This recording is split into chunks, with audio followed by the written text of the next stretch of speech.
What's this news item that you brought? This came from Bloomberg?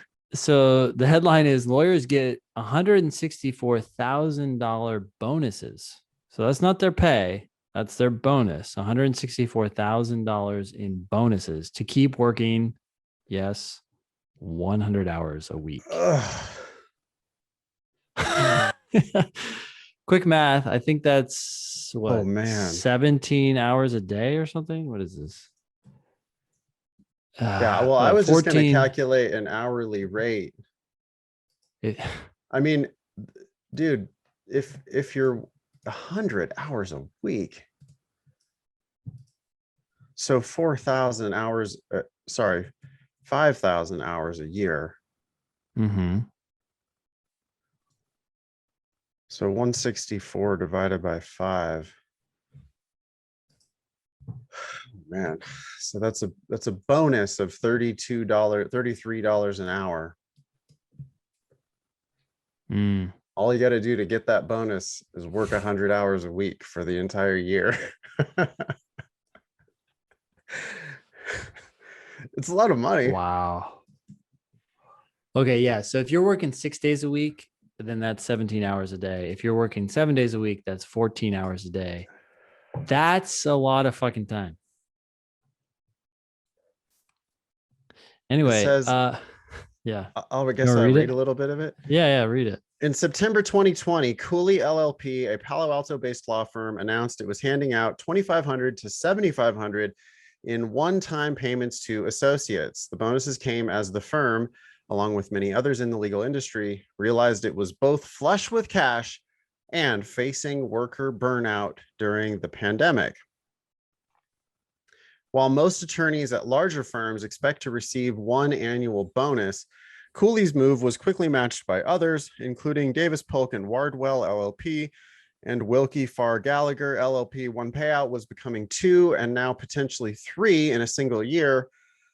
Bonuses soared to as much as $140,000 last year for a senior associate, and they've kept coming in 2021 with a potential windfall of $164,000 on top of salary by year end. This is for senior associates, not junior associates.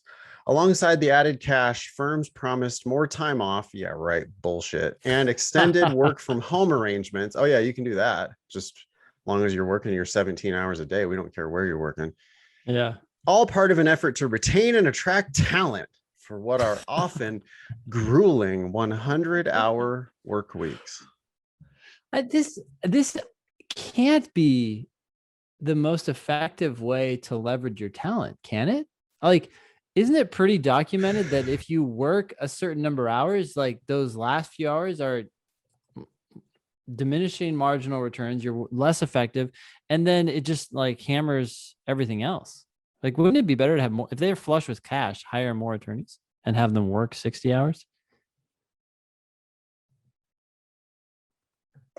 I don't know. I don't know. I mean, Anyways, my understanding of the way law firms are run yeah, is that it's a pyramid. The only people who really, really get paid are the people who own the damn firm, the partners of the yeah, firm. sure, And for these, if you're a senior associate, you may or may not be on the partnership track. Like you might not ever make the million plus per year that the bosses yeah, are for sure making. yeah. I mean, at a big law firm like Cooley, those people, the people at the top are making 10 million a year or 100 million a year because they Yeah. own equity in the firm. Yeah. So, it's like the truth is all these people are actually being underpaid. Senior associate, what they're making, $250,000 a year, Yeah. $300,000 a year, maybe salary, Yeah. plus, 6-figure bonuses. So, they might be making $400,000 or $500,000 a year. Yeah. But this is the person who's doing like all the work in the firm, and they're Yeah. not actually getting the major rewards of the firm. It sounds No. great, but it's not. They're like really it's wage slavery, basically. I mean, these people are just like hoping to make it to partner.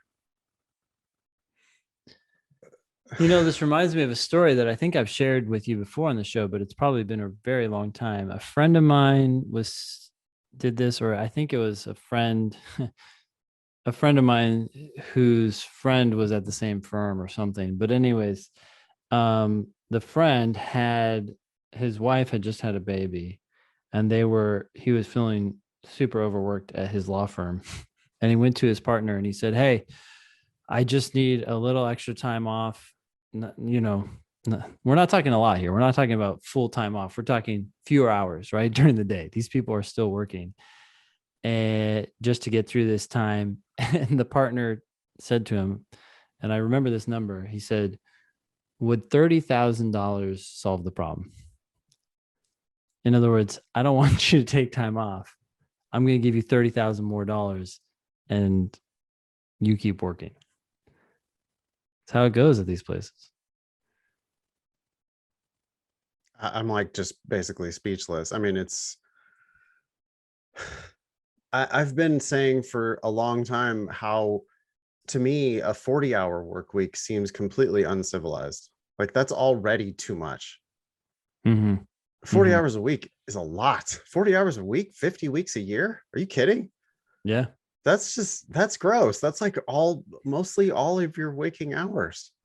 It's no wonder that the United States has a GDP that outperforms bigger countries everywhere. It's like we have a population that works. But it's disgusting. I mean, it's not. Well, it like makes me ill to even think about doing that. Yeah. And I mean, obviously, like, I've been very fortunate in my life, but I like, I just can't imagine wanting to go get a job to work that much for someone else. Yeah. If you're working 40 hours a week or 50 or 60 hours a week on your own thing, that's a different deal. Like, if you start your own law firm and work 80 hours a week, but you're the owner, Yeah.